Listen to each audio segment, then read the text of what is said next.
会가장무도회 세계범죄사 시제판 죄시는 1930년 3월 15일을 꿈에라도 잊어서는 안 될 것이다. 실로 야수의 쇼와 같이 잔인하고도 한편 신기루 센칠러처럼 신비롭고 마도 머두의 일루미네 존처럼 호화로운 이 죄악의 실마리는 그날 밤 저 세계적 무용가 공작 부인 콩 최푸랭의 생일날 밤부터 시작되었다. 공작 부인이 세계적으로 진출하여 구미 각국에서 자기의 예술과 더불어 조선이라는 이름을 선양하고 다시 서울로 돌아온 것은 바로 작년 늦은 가을이었다. 세상 사람들은 그의 이름이 주몽주엔멍이라는 사실을 잊어버린 듯 그를 공작 부인이라고 불렀고 그 역시 그렇게 불리우는 것을 그리 불명예스럽다고는 생각하지 않았다. 사람들이 전하는 바에 의하면 공작 부인은 벌써 30고개를 넘었다고도 하고 아직 22, 3세밖에 안 되었다고도 하여 가히 추측할 길이 없었으나 그의 파트너인 백영호 바이잉하우 씨와 약혼한 채로 아직 결혼식을 거행하지 않았다는 사실로 미루어 보면 그가 아직 미혼의 처녀라는 것만은 명확한 사실이다. 그리고 공작 부인이라는 명칭은 그의 출세작 공작 부인 콩 최푸련으로부터 불리워지는 일종의 애칭이었다. 그처럼 주운몽을 세계적 인물로 만들어준 그의 출세자 공작 부인 이상현 된 것은 지금으로부터 4년 전 동경이비야 음악당의 호화로운 스테치에서였다. 퍼붓는 듯한 찬양의 소리 앵콜에 앵콜을 거듭한 주운몽의 인기는 그야말로 하늘을 찌르듯 싶었다. 도하의 각 신문 기사는 반도의 무이 주운몽을 세계적으로 선전하기를 아까워하지 않았다. 주운몽이란 이름은 어느덧 공작 부인이란 애칭으로 변했던 것이다. 그때 마침 미술연구자 파리에 가 있던 백만장자 백영호 씨가 요코하마 부두에 내리자 마자 조선이 낳은 세계적 무이 주운몽의 인기에 놀라는 한편 그를 은연히 사모하는 정을 남달리 두텁게 품고 수차 주운몽과 만나는 사이의 두 사람 사이에는 어느덧 화려한 미래를 굳게 맹세하는 속삭임이 오고 가고 하였다. 그리고 그해 가을로 주운몽은 약혼자 백영호 씨의 후원을 얻어 구미로 무용행각을 떠났던 것이라고 이것이 소위 믿을만한 소식통이 전하는 뉴스로 되어 있다. 그것은 하여튼 필자는 이만한 예비 지식을 독자 제군에게 던져주고 이제부터 세계범죄 사상에 잊을 수 없는 1930년 3월 15일 명수대 주운 몽의 저택에서 열린 가장무도 회자 庄우다회로 인도하고자 한다. 주운몽 아니 공작 부인은 자기의 축복받은 탄생을 가장 흥미있고 가장 호화롭게 기념하기 위하여 3월 보름날 한강 건너편 명수대 자기 저택에서 조선서는 보기 드문 가장 무도회를 열기로 하였던 것이다. 그날 밤 남국으로부터 화신을 싣고 찾아오는 바람조차 훈훈한 밤 손님들을 태운 자동차가 달빛에 무르녹은 한강을 황홀히 내려다보며 명수대를 향하여 마치 그림처럼 미끄러져 간다. 오늘 밤 공작 부인의 초대를 받은 손님들은 가장무도회에 적지 않은 흥분과 호기심을 느낄 뿐만 아니라 절세의 미인이요 세계적 무인 공작 부인과 손목을 마주잡고 춤출 수 있다는 것을 상상하고 그 황홀찬란한 일순간을 전생의 금자탑처럼 고히 가슴속 깊이 모시려는 것이었다. 그들은 공작 부인의 초대장을 받은 그날부터 동경이나 혹은 해외에서 배워가지 고운 서투른 스텝을 내놓고 뒤에 맞추어 가면서 연습하기를 게을리하지 않았다. 초대를 받은 손님들 가운데는 유명한 실업가라든가 명성 높은 변호사도 섞여 있었으나 대체로 보아서 문학가, 미술가, 음악가, 연극인 같은 예술가가 대부분이었다. 도하의 각 신문은 공작 부인의 가장무도회를 대대적으로 보도하였다. 그 중에는 공작 부인의 이 너무나 광적광대인 이국적 이고어의 취미를 비웃는 기사도 없지 않았으나 하여튼 조선서는 처음 보는 거사인 만큼 저 널리스트들에게 있어서는 한계의 좋은 미끼가 아닐 수 없었다. 그것은 하여튼 공작 부인으로부터 영예스러운 초대를 받은 손님들은 지금 공작 부인의 화려한 자태를 눈앞에 그려보면서 명수대를 향하여 달렸다. 더구나 그것이 힘만 있으면 누구든지 딸 수 있는 야생화 예성화가 아니고 장래의 남편 백영호라는 을파주 안에 찬연이 피어있는 다리아인지라 사람들은 더 한층 흥분과 호기심을 안 느낄 수 없었다. 뿐만 아니라 제1미술전람회디 매수장 회 조각부대어커 부심사원인 백영호 씨는 제 아무리 백만장자지만 벌써 50, 고개를 넘어선 중늙은이다. 하기는 비록 50이 넘었다 할지라도 그의 단정한 용모와 교양 있는 예술가적 타입은 그로 하여금 적어도 10년은 젊게 하였다. 더구나 미술연 9차 다녀간 세련된 파리 생활을 겪어온 영향도 많은 편이다. 그러나 하고 중얼거리면서 공작 부인과 백영호 씨의 약혼을 남달리 달갑게 여기지 않는 사람이 한 사람 있으니 그것은 지금 한강인도교를 호기 있게 달리고 있는 한 대의 세단 속의 인물이었다. 그 세단 속의 인물 실크해트에 택시 도우를 입고 흰 장갑을 낀 손에 흑칠의 단장을 들고 귀 밑에서부터 턱 아래까지 시커먼 수염을 곱게 기르고 게다가 검은 모노크레알 안경까지 낀 양은 마치 파리나 런던의 사교계에서 흔히 보는 교양 있는 신사다. 아니 독자 제군이 만일 탐정소설의 팬이라면 이 세단 속의 인물이 저 모리스 루블랑의 탐정소설 주인공 파리 경시청을 마치 어린애처럼 농락하기를 즐겨하는 무서운 도적 아르세느 루팡으로 가장하였다는 것을 곧 간파할 것이다. 그리고 제군이 만일 가장술 자庄슈에 대한 지식이 풍부하다면 그의 수염이 결코 임시로 붙인 가짜 수염같이 보이지 않는 것만 보아도 그의 가장술이 얼마나 훌륭하다는 사실을 가히 짐작할 것이다. 그는 지금 자기의 변장을 자기 이외에는 한 사람도 간파할 수 없으리라는 자부심을 한아름 품고 눈앞에 닥쳐오는 공작 부인의 저택을 물끄러미 바라보면서 중얼거렸다. 공작 부인이 진심으로 저 늙은 백영호 씨를 사랑할 수 있을 것인가? 아니다. 공작 부인이 과연 백영호 씨와 결혼을 한다면 그는 자기의 청춘을 제물로 바치려는 정략 결혼일 것이다. 가난한 예술가와 돈 많은 파트너 사이에 생기기 쉬운 의무 결혼. 공작 부인은 현재 저 쾌활한 청년아가 김수일 씨를 사랑하고 있지 않은가.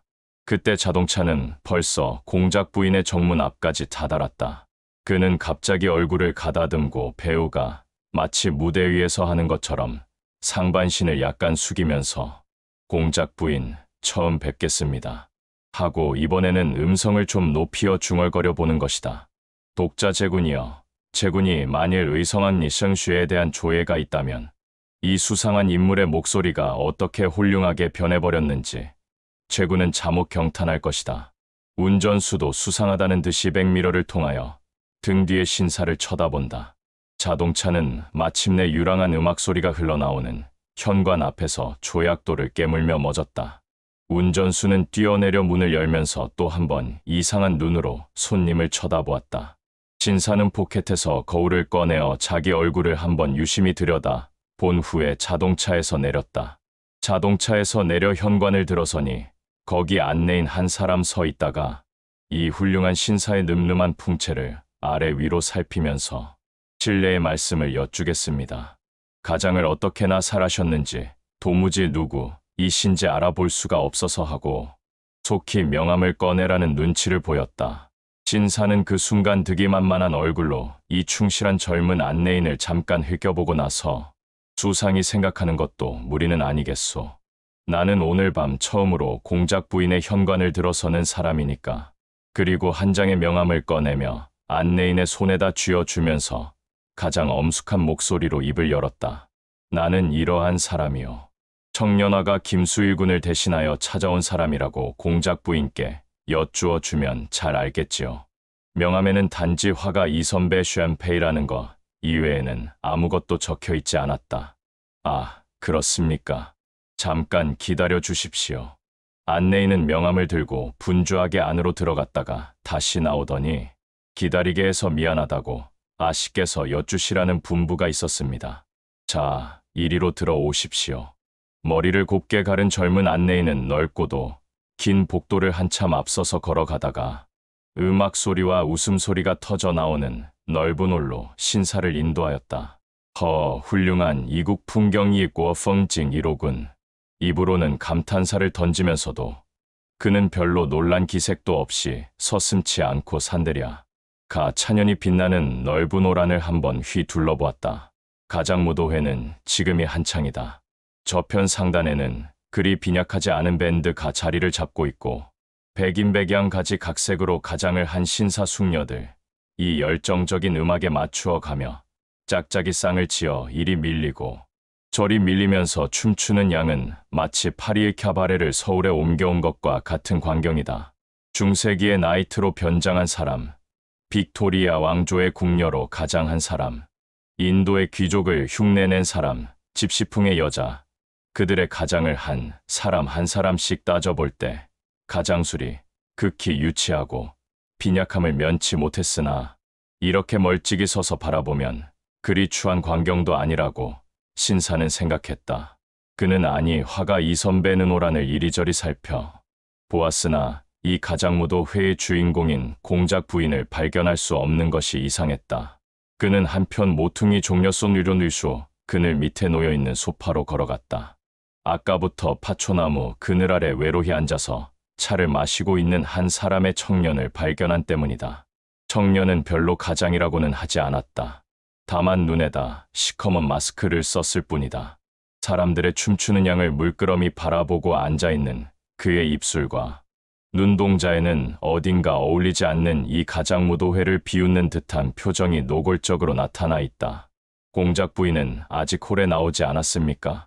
화가 이선배는 청년 앞으로 한 발자국 다가서면서 은근히 물었다. 청년은 그 어떤 명상에서 깨어나듯이 머리를 돌려 이 선배의 차림차림 의류심히 살피더니 한번 빙그레 웃으면서 묻는 말에는 대답하지 않고 아르세 느 루팡은 아래턱에 수염이 없습니다. 그리고 아돌프 맨주도 역시 아래턱엔 수염이 없지요. 하고 의외의 말을 건넨다. 그러나 때로는 루팡도 아래턱에 수염을 기르지요. 필요를 느낄 때는 하고 대답하는 이 선배는 불문곡절하고 내쏘는 이 청년의 어투가 무척 마음에 든 모양이다. 청년은 역시 빙글빙글 웃으면서 필요를 느낄 때는 그렇지요. 루팡은 그 어떤 굉장한 범죄를 실행할 때는 백발 노인으로도 변장할 테니까요. 하하, 여튼 훌륭한 장수를 가지셨습니다. 오늘 밤 여기 모인 손님 중에서 당신의 가장 술이 가장 우뜸일 것입니다. 자, 여기 앉으시지요. 저는 이러한 사람입니다. 하고 청년은 명함을 꺼냈다. 이 선배는 잠깐 명함을 들여다보더니 아, 당신이 그 유명한 탐정소설가 백남수바의 난슈씨. 이 선배는 적지 않게 흥미를 느끼는 모양으로 상대방을 다시 한번 쳐다보았다. 유명하다는 말씀을 빼놓으시지요. 글쎄, 나의 가장을 루팡으로 보시는 것을 보니 저는 이 선배, 그림 그리는 사람입니다. 이 선배도 명함을 꺼냈다. 이 선배 씨? 네, 이 선배. 이 선배. 그림에도 남달리 많은 취미를 가진 탐정소설가. 백남수는 여태껏 이 선배라는 성명을 가진 화가를 모르는 모양이다. 그런 눈치를 알아차린 이 선배는 아직 백남수 씨처럼 유명한 이름을 가지지 못하여 대단히 미안합니다. 하고 큰 소리로 웃었다. 천만에요. 그런데 그림 그리시는 지는 벌써 오래셨습니까? 한 2, 3일 되었지요. 2, 3일? 탐정소설가 백남수는 유머러스한 대답에 말문이 막혔다기보다도 오히려 유쾌하였다. 잘 알겠습니다. 그래 2, 3일 동안에 어떤 그림을 그리셨습니까? 고양이를 그릴 셈으로 붓대를 들었었는데 그만 호랑이가 되고 말아서 하하하. 하하. 하하. 두 사람은 10년 친구를 만난 듯이 유쾌하게 웃었다. 그러나 백남수는 웃으면서도 마음으로는 머리를 기웃거렸다. 끝끝내 자기의 본명과 직업을 감추어 두는 자칭 화가 이 선배의 정체가 무척 마음에 걸렸던 때문이다. 공작 부인은 아직 홀에 나오지 않았습니까? 이 선배는 말머리를 돌렸다. 아까 잠깐 나와서 한 차례 춤을 추고 도로 들어갔습니다. 아직 그의 피앙새 백영호 씨께서 등장을 안 하셔서. 백영호 씨, 자기 부친의 성명 3자를 함부로 입에 담는 습관을 우리는 아직 갖지 못한 줄 알았더니 이 선배는 약간 놀란 모양이다. 그러나 백남수는 여전히 빙글빙글 웃고만 있다. 빙글빙글 웃고만 있다가 그는 이런 말을 하였다. 오늘 밤 이 가장무도회에 출석한 손님들을 대개는 다 알아보겠는데 도무지 그의 정체를 알아볼 수 없는 손님이 꼭 2사람 있습니다. 하고 그는 손을 들어 저편 한 모퉁이를 가리켰다. 아, 저기 서 있는 커스의 파리 아치, 떠화이저 도화역자 말씀입니까? 네, 얼굴을 저렇게 그림 그리듯이 그려놓았으니 저게 대체 누군지. 하하, 가장도 저렇게 대담하게 하고 나서면 증오를 느낀다는 것보다도 도리어 애교가 있는걸. 저편 밴드 옆 한 구석에 우두현이 서서 사람들의 춤추는 양을 희죽희죽 웃으면서 바라보고 있는 이상한 인물, 저 공마단의 웃음단지. 어릿광대의 복장을 한 인물이 바로 그 사람이다.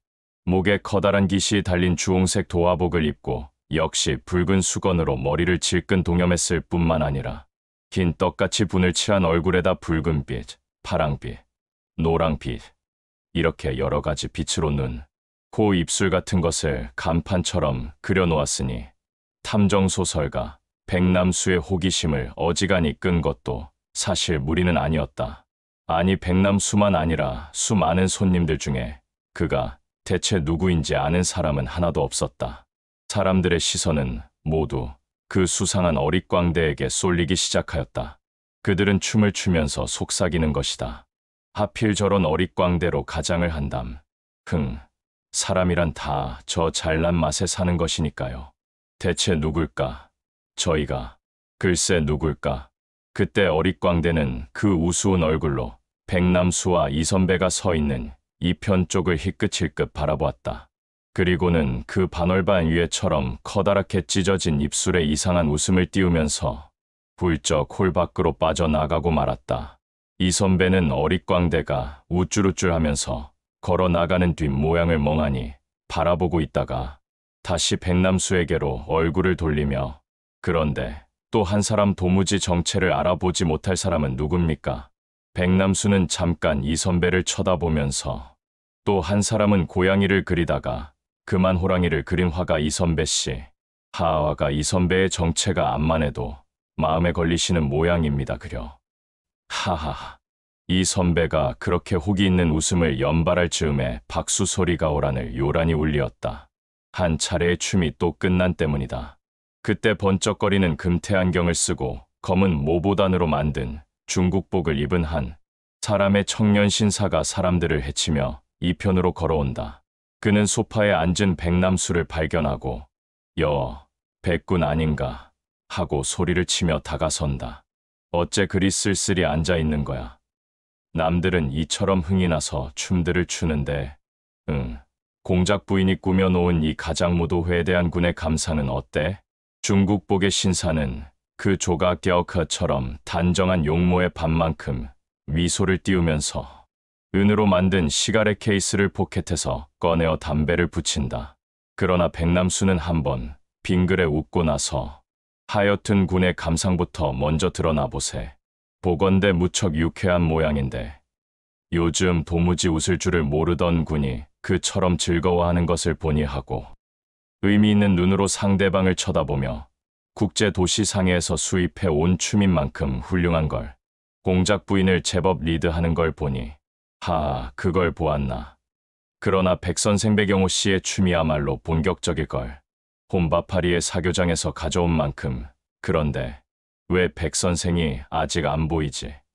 정란남수의 누이동생 씨도 아직 안 보이고, 이 선배는 그 순간 이 중국복을 입은 청년 신사의 얼굴에서 웃음이 사라지고 그 어떤 온해의 빛이 아라리 떠오르는 것을 보았다. 웃음이 사라진 청년의 얼굴, 그것은 마치 단아한 그리샤 조각처럼 어여쁜 얼굴이다. 이 선배는 아직까지 그처럼 어여쁜 용모를 보지 못했다. 청년은 호란을 한번 휘둘러보고 나서 자기의 온해를 떨쳐버리려는 듯이 하여튼 백선생이야말로 조선의 행운아, 아니 세계의 행운아인걸. 55세의 늙으신 몸으로서 공작 부인의 사랑을 독차지했으니까 백군 그렇지 않은가? 그는 억지로 잡기가 유쾌하다는 것을 상대방에게 보이려는 듯이 웃어 보이며 옆에 앉은 신사 모노크레다 실크헤트를 쓴 이 선배의 차림차림을 흥미있는 눈으로 내려다 보았다. 백남수는 그때 얼른 소파에서 몸을 일으키며 두 분을 소개하겠습니다. 이 분은 이 선배 화배, 그리고 이 분은 저희 집의 고문 변호사, 단연간 만주 개발에 많은 힘을 쓰는 오상옥 오샹이 군입니다. 아, 그런가. 청년 변호사로서 가장 수완이 능란하다는 오상옥 변호사였던가. 그때 이 가장무도회의 여주인공 공작 부인이 오래 나타났다. 호란이 터져 나갈 듯한 박수 소리 머리에다 꼬리를 활짝 펼친 공작의 관을 쓰고 흰 바탕에 금실로 수 놓은 화려한 야회복을 입은 공작 부인은 손님들에게 가벼운 답례를 하며 돌아간다. 음악 소리는 다시 호란을 울렸다. 왈츠다. 사람들은 자리에서 일어나 시선으로 상대방을 고르면서 홀중앙으로 몰려든다. 백남수는 이 선배를 혼자 소파에 남겨놓고 군중을 헤치면서 공작 부인 앞으로 걸어가서 오늘 밤만은 저도 서양 사람이 된 셈이니 공작 부인과 함께 춤추는 영광을 가질 수 있겠습니까? 하고 그는 약간 허리를 굽히고 공작 부인의 손등에 입을 대는 흉내를 낸다. 공작 부인은 얼굴에 가벼운 웃음을 지으며 대답 대신 왼손을 백남수의 어깨에 올려놓았다. 이리하여 춤은 다시 시작되었다. 무르녹는 듯한 음악 소리와 아울러 호라는 흐느적거리는 얼치의 물결이다. 그런데 백 선생께서는 왜 아직 안 보이셔? 같이 떠나오시지 않았어요? 저 백영호 씨 말씀입니까? 아이, 어쩌면 공작 부인의 바깥어른 아니 한 달 후면 바깥어른이 되실 양반. 백영호 씨야말로 세계에서 둘도 없는 행운아죠. 그만두세요. 누가 자기 아버지를 그렇게 부른담. 아니, 옳시다. 그건 저 오상옥 변호사가 아까 나에게 한 인사였죠. 세계에 둘도 없는 행운아라고 오구는 공작 부인에게 많은 흥미를 가진 모양인데. 공작 부인은 입맛이 쓰다는 모양이다. 그런데 은몽 씨는 나의 아버지의 무엇과 결혼하시옵니까? 100만 원의 재산, 그의 인격, 그이에 대한 의리, 예스, 그리고 그의 성의. 두 사람의 이야기는 거기서 잠깐 그쳤다가 한 달 후에는 남수 씨의 젊은 어머니, 감개무량하다는 남수의 어투였다. 그런데 은몽 씨는 지금까지 참으로 사랑을 바쳐본 사나이가 있습니까? 한 사람쯤이야. 누구? 그것은 알아서 무엇하세요? 칼이라도 들고 덤벼들겠어요? 칼. 농담은 그만하고, 농담은 그만합시다. 남수는 그만 말문이 막혔다. 그런데 지금 저기 소파에 앉아있는 실크헤트의 모노크를 쓴 신사. 그가 대체 누굽니까? 하고 말머리를 돌렸다. 글쎄 누굴까? 이 선배라는 화가가 아니에요? 전부터 친분이 있었습니까? 아뇨. 오늘 밤이 처음. 아직 인사도 못했어요. 공작 부인은 그리고 남수의 어깨 위로 묵묵히 앉아있는 실크헤트의 신사를 뚫어질 듯이 넘겨다 본다. 남수는 다시 말을 이어 그리고는 조금 전 공마단의 어릿광대로 가장한 사람을 보았는데 그는 대체 누굽니까?